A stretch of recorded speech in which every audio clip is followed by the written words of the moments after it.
You're listening to the Intrepid radio program with Scotty Roberts. Intelligent talk.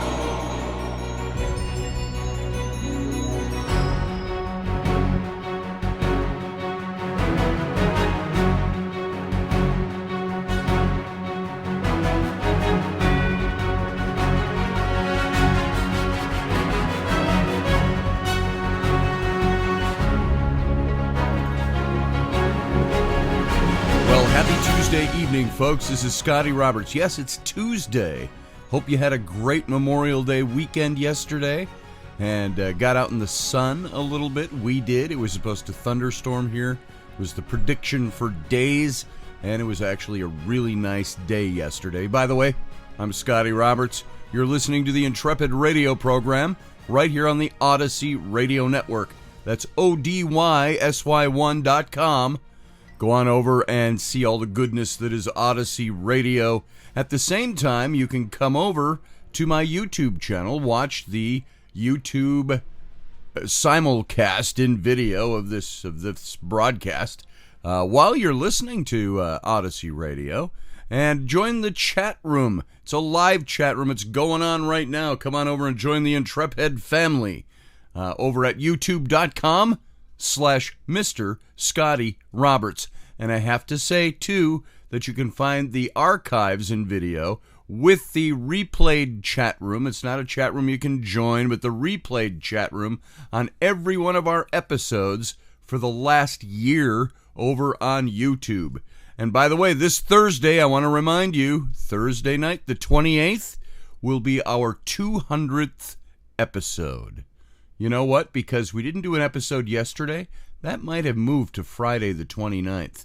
If I do my math right, I think that's right. Because we didn't do an episode yesterday for the holiday.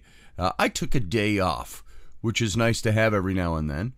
And so it'll be Friday the 29th, the amended 200th episode date. So join us for that. We're going to see if we can do some fun stuff for Friday. And as fun as we can get anyway. So I hope you're enjoying this show. After nearly 200 episodes, we still have a lot of you tagging along. We have built quite a family of friends, and you will find them over again at our YouTube channel on the chat room. And so if you're joining us via Odyssey Radio, or joining us via the chat room, or via any of the other outlets where you can find this show playing, welcome. Glad you're here tonight. Now, we're going to try to pick up where we left off, talking about this king, warrior, magician, lover aspect of masculinity. And you can already see, if you've been following, this is about masculinity, but it also ties into femininity. And we want you to see all the different ways that you can look at yourself, at the man in your life, at yourself if you're a man.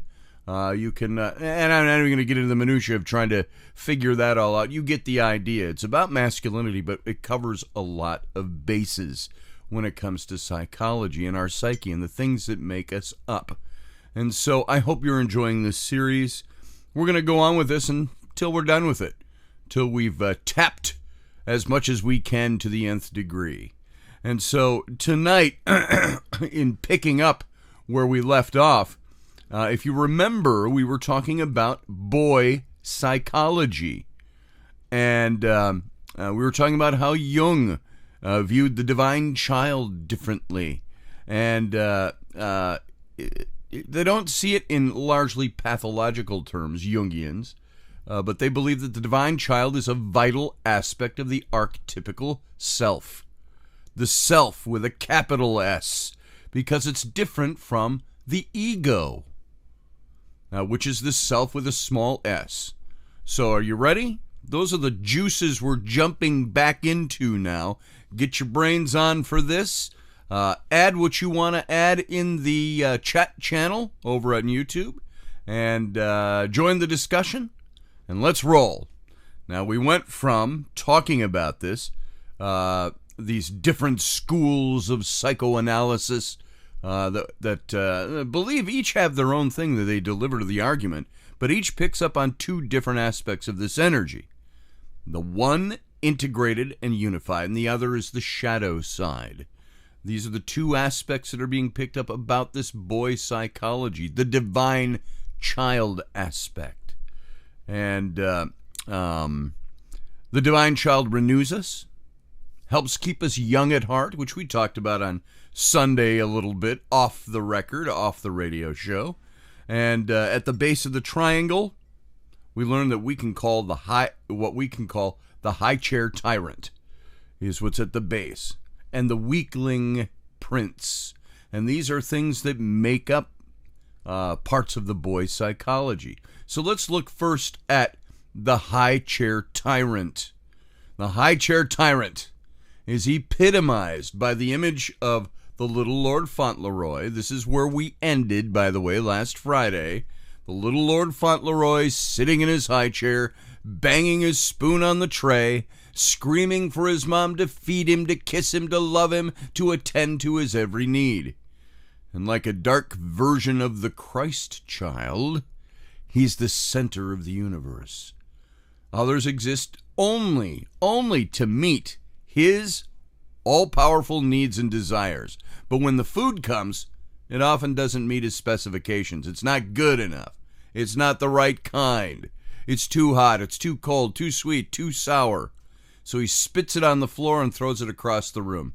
And remember, I used my own daughter to illustrate this point as well. My 5-year-old Ellery is hopefully soon coming out of that stage where nothing's right, nothing suits her. She is the queen of the universe, the focal point of all life that exists.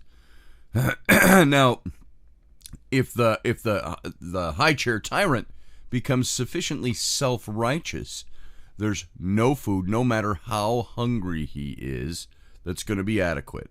And if his mom picks him up after failing him so completely, he'll scream, twist, reject her advances because they're not offered at exactly the right moment, in exactly the right mode, the right way, the right touch, the right blah, blah, blah, etc., etc., etc. And so the High Chair Tyrant hurts himself with his grandiosity, the limitlessness of his demands, because he rejects the very things that he needs for life, food and love.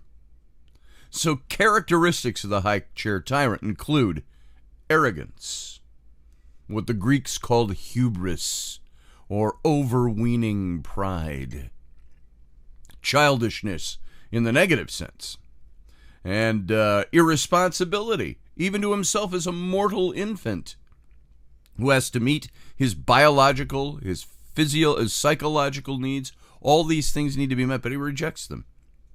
All of this is what psychologists call inflation or pathological narcissism. Now, we've heard in politics the word narcissism get thrown out around a lot, but they're not really what true narcissism is, at least on a pathological level. The High Chair Tyrant, I only brought that up because this is how we start to recognize this on a practical level. The High Chair Tyrant needs to learn that he's not the center of the universe, and that the universe does not exist to fulfill his every need, or better put, his limitless needs, his pretensions to godhood. It will nurture him, but not in his form as God. And I want to tell you something. I just have to throw this in. Even though we don't do politics per se on this show, we reference them sometimes.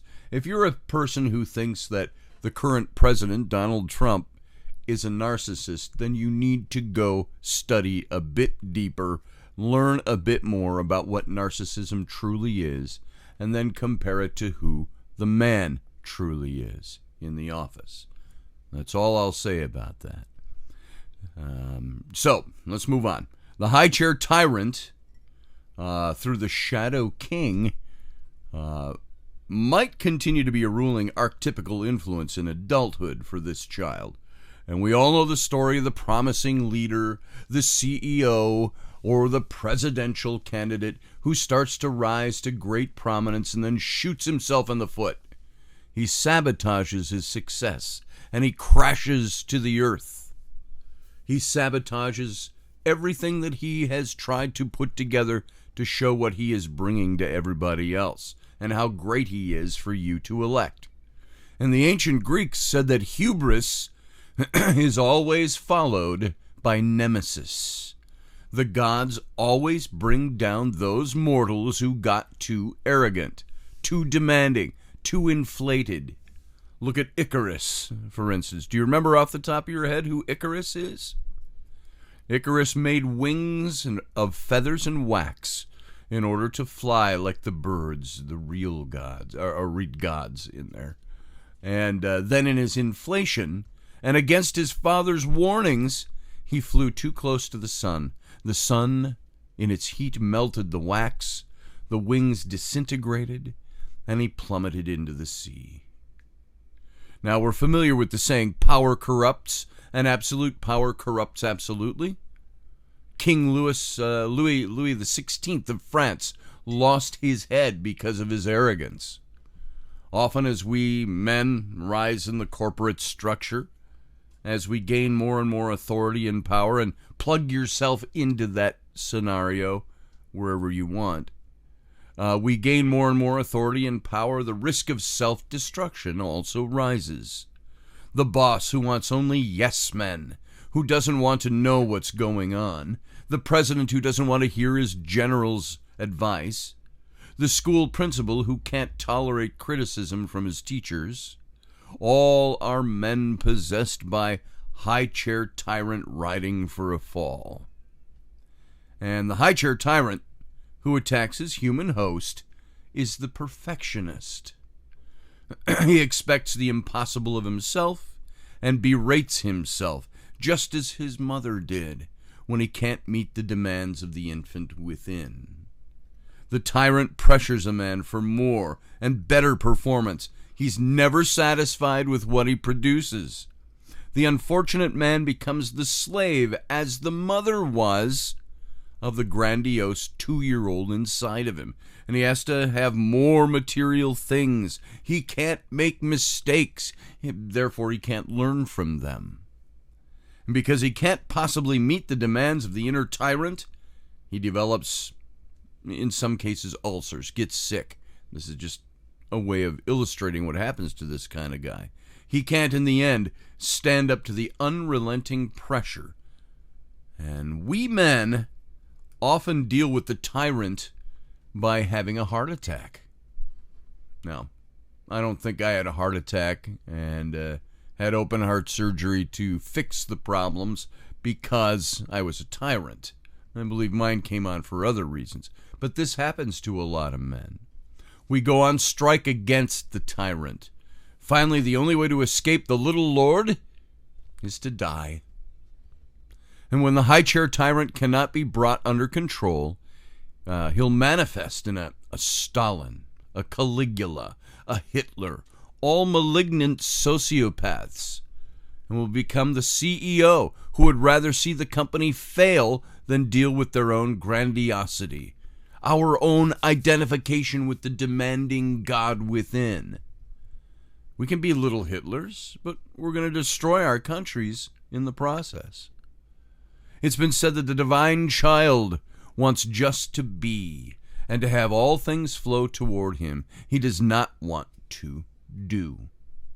And so the artist wants to be admired without having to lift a finger. The CEO wants to sit in his office, enjoying his leather chairs, his cigars, his attractive secretaries, drawing his high salary, enjoying his perks. But he doesn't want to do anything for the company. He imagines himself invulnerable and all-important. He often demeans and degrades others who are trying to accomplish something. He's in his high chair, and he's setting himself up to get the axe.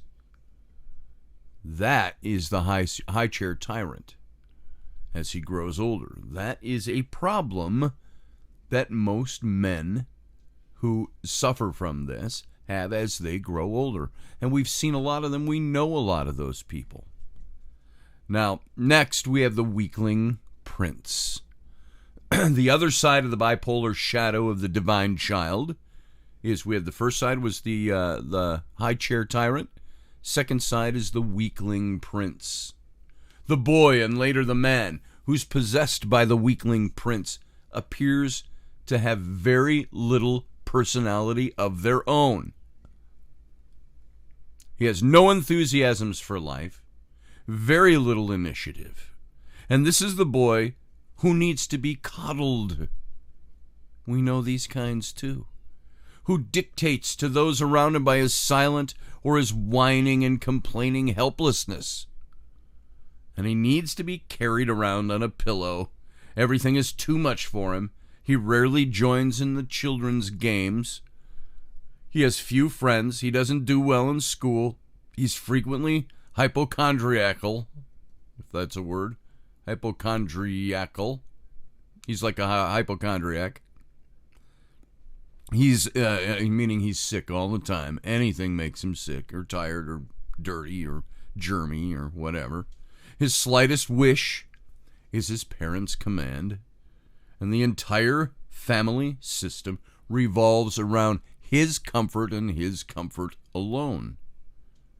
And he revels in the dishonesty of his helplessness.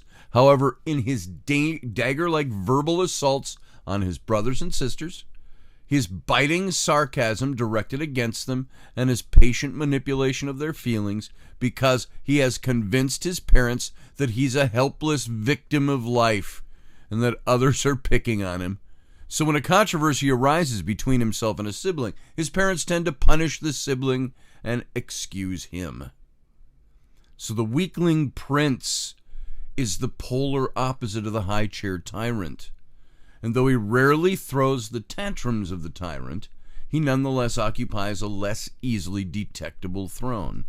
As is the case with all bipolar disorders, the ego, possessed by one pole, will from time to time gradually slide or suddenly jump over to the other pole. Using the imagery of bipolar magnetism to describe the phenomenon, we can say that the polarity of the magnet reverses depending on the direction of an electrical current passing through it. So when such a reversal occurs in the boy, caught in the bipolar shadow of the divine child, he's going to switch from tyrannical outbursts to depressed passivity, or from apparent weakness to rageful displays. Now, this stuff sounds pretty dark, pretty deep, pretty clinical textbook descriptions, and that's all they really are here. But these are the psychological mechanisms that are in place in somebody who hails to those darker elements of self, who does not mature into mature masculinity outside those things. So how do they access the divine child? In order to access the divine child appropriately, we need to acknowledge him, but not identify with him. Hearing me, guys? We need to love and admire the creativity and the beauty of this primal aspect of the masculine self, because if we don't have this connection with him, we're never going to see the possibilities in life. We're never going to seize opportunities for newness and freshness. We're never going to advance, mature, evolve. So whether activist, artist, administrator, teacher, everyone in a leadership capacity needs to be connected with the creative, the playful child in order to manifest his full potential and advance his cause and his company, and generatively and creatively in himself and others. Connection with this archetype keeps us from feeling washed up, bored, unable to see the abundance of human potential that's all around us. You know, something I learned very early on as an art director and then a creative director in advertising, somebody who had staffs of people that worked for me, was that I couldn't take all the credit. I couldn't have things only my way. And it's something that was, this just popped into my head. There was something Ronald Reagan once said about the mature, he was really speaking to the mature masculine, but he was talking about leadership roles. And he said that and I've only got to paraphrase because I don't have time to look it up. He said something about how, I'll paraphrase greatly, the mature masculine, the mature leader is somebody who will not shy away from giving credit to others where it's deserved. And this is what I believe the mature masculine who's using all of his human potential will do this. You'll see that in that kind of a person. Therapists often deprecate the grandiose self within their clients. Although it's necessary to do that at times, you got to say, look, you're being too grandiose, got to get control of that shit. It's necessary for clients to gain emotional and cognitive distance from the divine child aspect of their psyche. We ourselves have not encountered many men, and me in my ministry days, dealing with guys with relationship problems, just dealing with people in day-to-day life, have seen men who identify with their creativity. And I haven't seen men who identify with their creativity as much as with this divine child aspect. That they are born, they are the Christ to their situation. But they're hailing back on the High Chair Tyrant, and they're hailing back to the shadow prince that is within them, but not to the creativity. So I haven't really run across many men. I know a few, and I draw those men to me because I want to be around them. I want to be like them. I feel I have accomplishments and things that I can fall back on, and I have a healthy ego. But at the same time, I need to be around people who want to expand their creativity, expand their base, expand who they are, where they are, what they are. You look at guys like Rocky Stucci. I like being around Rocky Stucci. He wants to expand who he is. He wants to expand things not just to make himself looked at, but for the good of others. He expands his creativity. And so I haven't encountered many men who identify with their creativity to such a point that they become healthy and mature about it. And rather, guys usually need to get in touch with it rather than have already been in touch with it. And I want to encourage greatness in men, greatness in women as well. But since we're talking about masculinity in this series, we'll focus on the guys. I want to encourage you men, my brothers, to be great and to strive for greatness in yourself. I want to encourage ambition, not for the sake of ambition, but ambition. I believe that nobody really wants to be the sort of gray normal. Everybody wants to excel. Now, if everybody's excelling, is anybody excelled really? Well, the problem is that very few actually excel. They may have the trappings of excelling, but they're not growing, they're not evolving, they're not maturing. And so often the definition of normal is average. We live, it seems, in an age under the curse of normalcy, characterized by elevation to the mediocre. So I've gone from normal to mediocre. And it seems likely that anyone who persistently depreciates the shining of the grandiose self in people are themselves split off from their own divine child. They're envying the beauty and the freshness, the creativity, the vitality of the child in all of us that needs to grow into the mature. And I'm going to leave off there for the first segment. You know why? We're out of time for the first segment. Sit tight. We're going to be right back in just a minute or two.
right, folks, welcome back. Thanks for sitting on through that break. This is Scotty Roberts. You're listening to the Intrepid radio program or watching it either on the Odyssey Radio Network, ODYSY1.com, or over on my YouTube channel. That's youtube.com/Mr. Scotty Roberts, where you can also join the live chat room going on right now. Some of them debating, some of them offering up good ideas. And I want to say hello to all my YouTube channel chatters right now. Thanks for being here. And if you're not over there, folks, you can go over and join. youtube.com/Mr. Scotty Roberts. And while you're at it, I should have had you do this during the break. You can go over and look at my Etsy page, etsy.com, E-T-Y, or E-T-S-Y, etsy.com/shop/son of a patriot. That's where you can get your Intrepid mug, your Intrepid shirts, all the other designs I put up, from patriotic designs to designs that dealt with some of the topics we dealt with on the show. Pithy, witty, and I think good art. I've designed everything that you'll see over there. So come on over and check it out.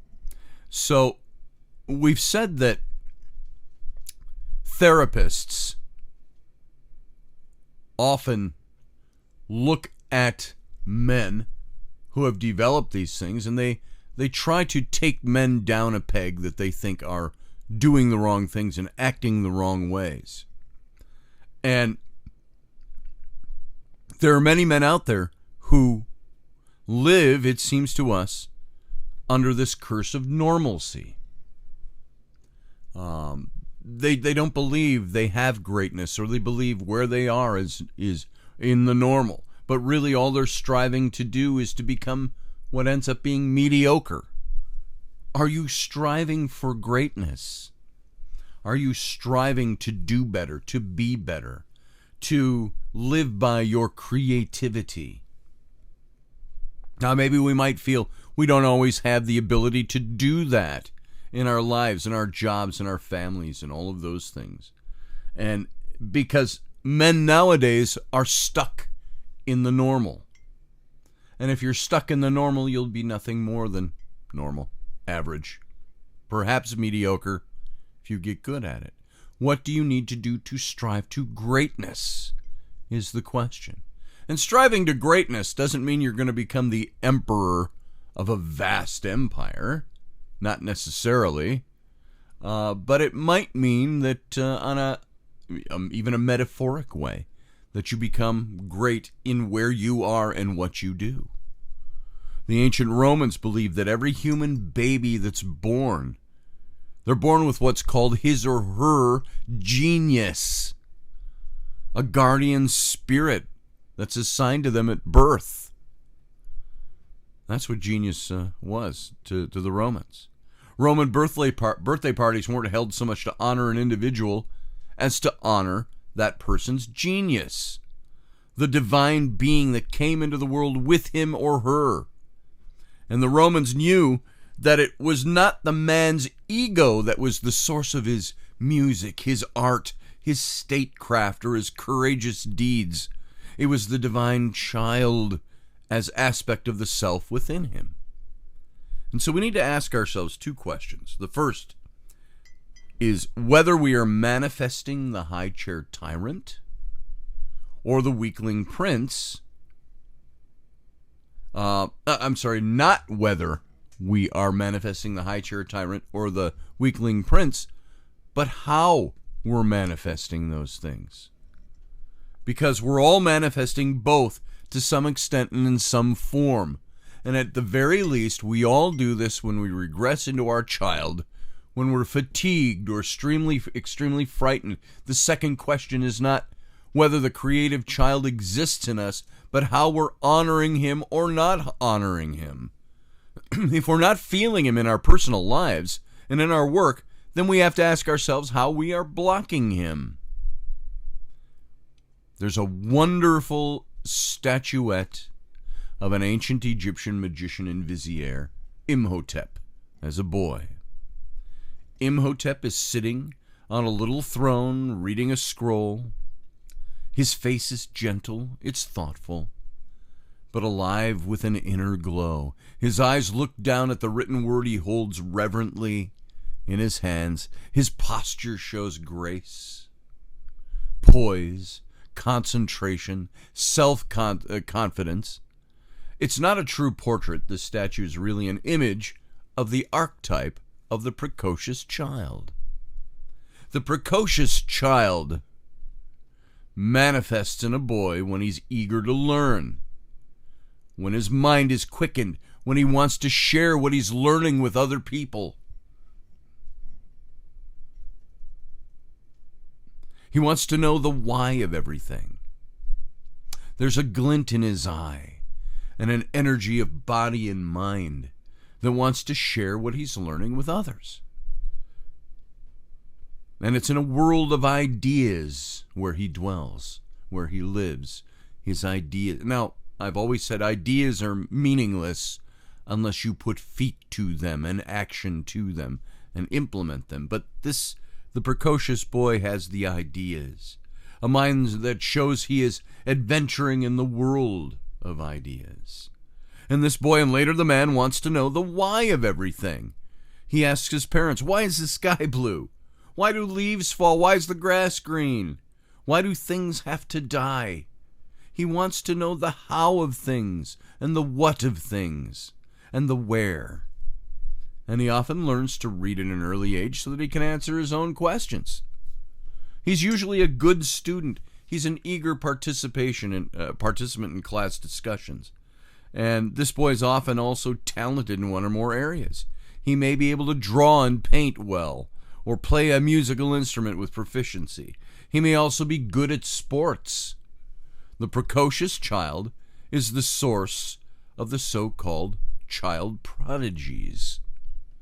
And the precocious child is the origin of curiosity and our adventurous impulses.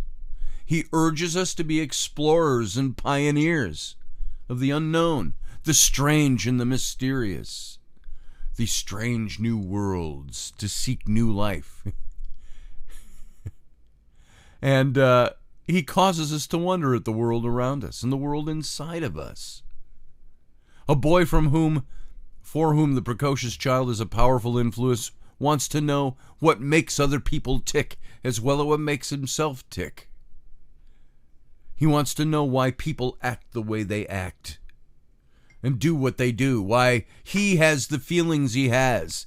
He tends to be introverted and reflective, and he's able to see the hidden connections in things. He can achieve cognitive detachment from the people around him long before his peers are able to accomplish it. And though introverted and reflective, he's also extroverted and eagerly reaches out to others to share his insights and his talents with them. And he often experiences a powerful urge to help others with his knowledge. And his friends often come to him for a shoulder to cry on, as well as for help with their schoolwork. The precocious child in a man keeps his sense of wonder and curiosity alive, stimulates his intellect, and moves him in the direction of the mature magician. This is something Carl Sagan spoke about in his book. I think it's in the preface to his book, The Demon-Haunted World, where he says his parents instilled in him two amazing things. One is a sense of wonder, and the other was a sense of the scientific, methodological. And that those two things had to coincide with each other. You can be as scientifically methodological as you want to be, but it dies and it becomes a flailing thing if you do not have a sense of wonder about the universe around you. So let's move from that to the know-it-all trickster. The bipolar shadow of the precocious child, like all shadow forms of the archetypes of the immature masculine, can be carried over into adulthood, where it causes would-be men to manifest inappropriate infantilism in their thoughts, feelings, or behaviors. The know-it-all trickster is as the name implies, that immature masculine energy that plays tricks of a more or less serious nature in one's own life and on others.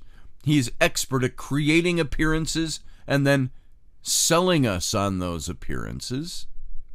And he seduces people into believing him, and then he pulls the rug out from under them. He gets us to believe in him, to trust him, and then he betrays us and laughs at our misery. He leads us to a paradise in the jungle, only to serve us as a feast to the cyanide. Oh, a feast of cyanide. I'm referring to, like Jim Jones, cult leader who led all his followers to kill themselves in the jungle. He's always looking for a sucker. He's the practical joker. He's adept at making fools out of us. He's a manipulator.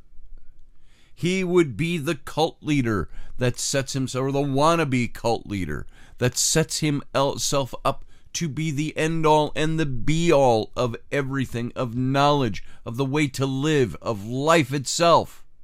And yet he himself cannot live by that. He pulls the rug out from under our feet. Or he eventually shows chinks in his armor by his actions toward others, those who are his peers, which he does not ever accept as peers. Those who would listen to his message are those who he brings into his fold to I'm looking for a word to turn grandiose into a verb. Not grandiosity, to grandize, making up a word. Himself, to elevate self.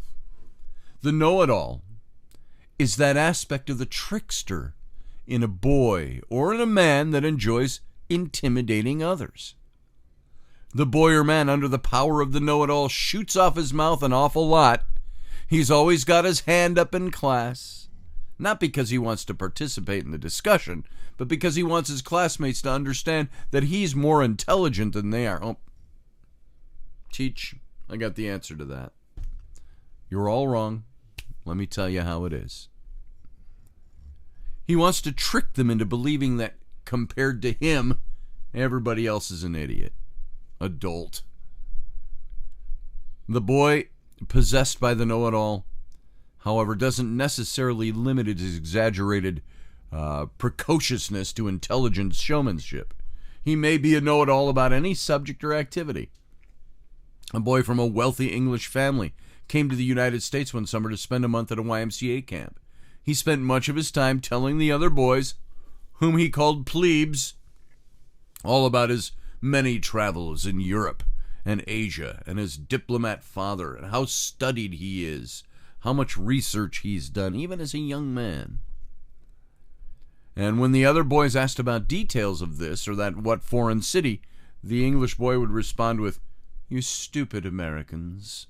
The only thing you know about is your cornfields." And he performed his "I'm superior to you" show in a British upper crust accent. Needless to say, the American boys felt ashamed and a bit angry. I gotta sneeze. It's coming. I feel it. I hate it. Woo!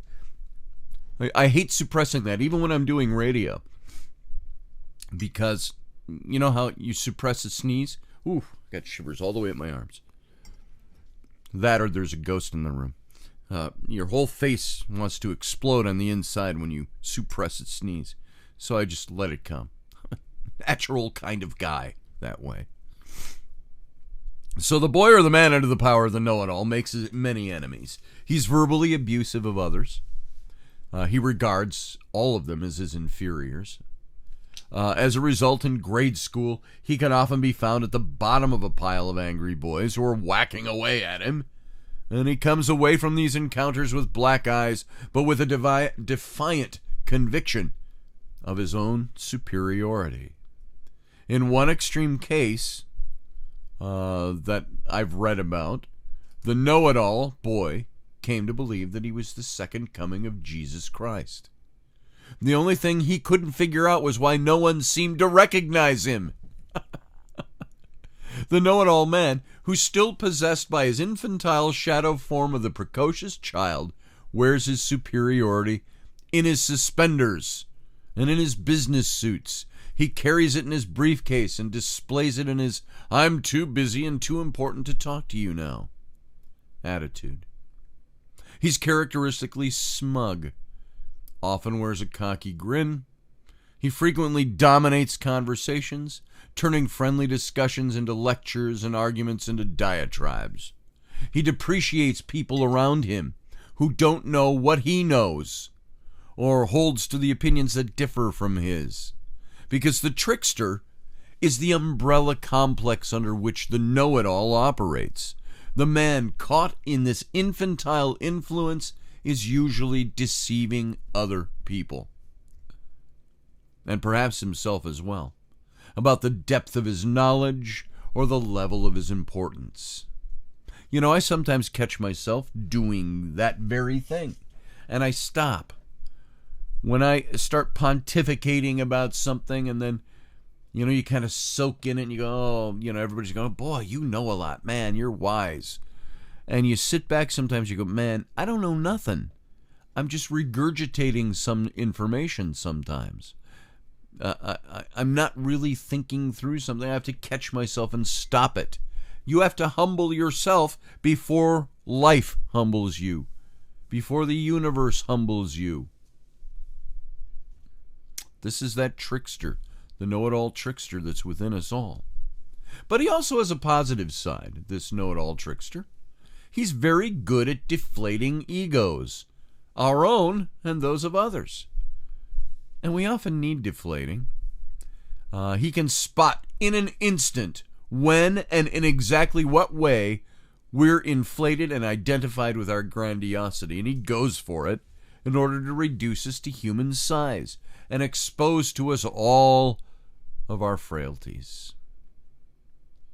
And this was the role of the fool in the king's courts of medieval Europe, when everyone else at a great ceremony was adoring the king and the king himself was beginning to adore the king. The fool would caper into the middle of the ceremonies and fart. He was saying, don't get inflated, all of us are here. And we're only human beings, all of us, no matter what status we accord each other. Jesus in the Bible referred to Satan as the father of lies, thus identifying Satan with the trickster in his negative aspect. The trickster character, by the way, was identified with the Satan-type character in Christianity. That character was found in many cultures. The one that popped into my head as I'm saying trickster was Iktope of the Lakota Sioux. He was known as the trickster. But it's a negative aspect. However, in a roundabout way, the Bible also shows Satan, the trickster, in kind of a positive light. Have you ever thought of it this way? Though most of us have probably missed this. The story of Job, for instance, depicts this relationship of mutual respect between God and Job. God has given Job great wealth and material security, health, and a large family. Job, for his part, ceasingly praises God. And it's a mutual admiration society. Then, in pops the Satan, sniffing out the hypocrisy of the whole thing. He's a troublemaker for the sake of truth. His idea is that if God curses Job, Job will eventually stop singing the Lord's praises. God doesn't want to believe Satan, but he goes along with the plan. Not that God is supposed to be all-knowing, omniscient, omnipresent, all of these things, but he plays the game with Job's life and the lives of his children. God goes along with Satan's plan, probably instinctively knowing that Satan's right. And he is. Once God has taken away everything Job had, his family, his wealth, his health, Job finally throws off his superficial piety, shakes his fist at God, and rips him up one side and down the other. And God, of course, responds by intimidating Job. I made you, I can destroy you, God says to him. So even in the story of the Garden of Eden, and by the way, Job goes on to say, because of God's rebukes, he goes on to say, I will, though he slay me, yet will I praise him. So there's an interesting story there in the book of Job. Even in the story of the Garden of Eden, Satan makes trouble for the sake of exposing the fraudulent and delusional nature of the supposedly good creation. God wanted to believe that everything he'd made was good, but then after all, he made evil and hung it on the tree of knowledge of good and evil. Satan, in the form of the serpent, was determined to expose the shadow side of this all-good creation. And he succeeded through the fall of Adam and Eve. And only after Satan had exposed the evil in creation, and by implication in the Creator, could honesty and healing begin. Now, I use Satan here kind of metaphorically. You know me by now that I've written and said Satan is never mentioned anywhere in the book of Genesis. He's something that was made 1,000 years later. We have Nakosh, the serpent character, one of the divine council, one of the bright shining princes of heaven that came down and did this. Call him Satan, call him Lucifer, call him whoever you want. And so the young members, gang members in West Side Story, remember that? We've talked about West Side Story before. I'm kind of looking forward to this new remake to see if they do a really good job with this. You know, the Jets are all here. Let's see, how's that song go? It says, when you're a jet, all the way from your first cigarette to your last dying day. When you're a jet, let 'em do as they can. Little boy, you're a king. Little king, you're a man. The Jets are all here. And every Puerto Rican's a lousy chicken. Those are the gangs. Talking about the gangs. So the young gang members in West Side Story, who in a clowning and tricksterish way try to make excuses for themselves and their destructive behavior to their mock-up Officer Krupke, are actually and quite accurately exposing the shadow side of their lives, the less than idyllic side, the society that made them what they are. How did that song, do you remember that? I haven't seen this in ages, decades. But Officer Krupke, we're very upset. We don't get all the love that every child ought to get. We ain't no delinquents, we're misunderstood. Deep down inside of us, there's good. And some of the lyrics where they were trying to blame all their gangland faults on their upbringing. And I'm trying to remember some of the lyrics of that to put that into context. Look it up. Officer Krupke, a song from West Side Story. They say, my daddy hits my mommy clobbers me, my grandma is a commie, my grandpa pushes tea, my sister wears a mustache, my brother wears a dress. Holy Moses, that's why I'm a mess. Dear Officer Krupke, we're very upset. We don't get all the love that every child ought to get. That's the song. So you can look that up. It's mocking. It's a fun song at the almost at the beginning of that movie. Anyway, moving on from West Side Story. How does the trickster work? Let's say that you're preparing to give what you regard as the most brilliant presentation of your life. You're so proud of your special insights. You sit down at the computer and you order it to print out the notes you had to put into it earlier, and the printer doesn't work. Your own inner trickster has tricked you. Or you're going to make an appearance at an important function. You're timing it so that you know everything, everyone will be waiting for you. And just for a few minutes, you time it that way. Just long enough for them to realize how important you are. You go to the car at last, preparing to make your triumphal journey, and you can't find your keys. There they are, locked in the car, still in the ignition. Hubris leads to nemesis. And this is how the trickster works against us in the long run. But the trickster works through us and against others as well. Maybe you're the practical joker, mercilessly hounding others with your pranks until someone does you one better and you're forced to realize how much it hurts. You're the car salesman who cheats your customers on the true markup of the car, and then management cheats you on your commission.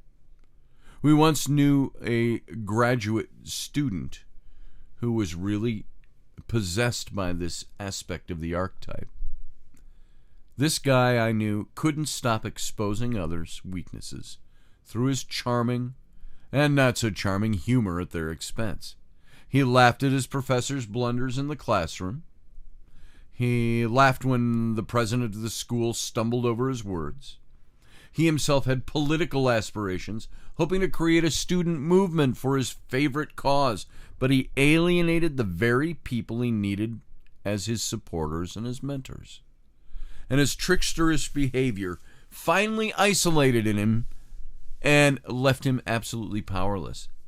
It was only after in therapy, when he had made himself familiar with the possessing force of his archetype by studying Native American profiles or portrayals of the trickster, that he was able to free himself of his compulsive and self-destructive behavior. I know this guy. I still know him today. He's a good man, but he wasn't at first.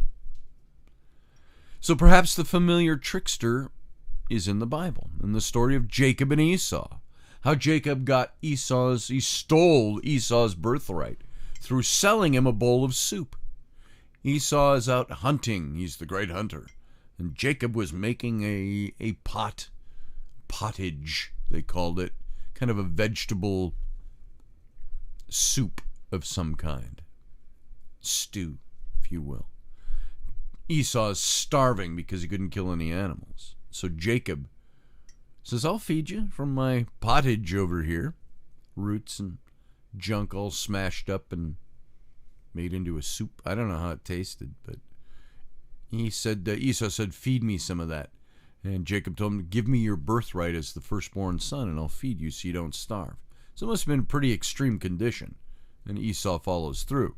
And so through manipulation, Jacob took what was not his to take.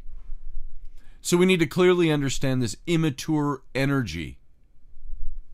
Though its purpose, in its positive mode, seems to expose lies, if it's left unchecked, it moves into its negative side and becomes destructive of oneself and others. For the negative side of this immature masculine energy is really hostile and depreciating of all the real efforts, all the rights, all the beauty of others. The trickster, like the High Chair Tyrant, doesn't want to do anything himself. He just wants to be, and be what he has no right to be. He is, in psychological language, passive-aggressive. And we got to end there. We're at the end. There's more information on this. Maybe we'll hit that up tomorrow. Hope you're enjoying this. Give me your feedback if you got questions or places where you'd like to see this go, because I got a lot of material yet to cover on seeking out the king, the warrior, the magician, and the lover, and the true mature masculine. Folks, thanks for being here. We're going to take a 23-hour break. Be back tomorrow. Sit tight. Have a good night.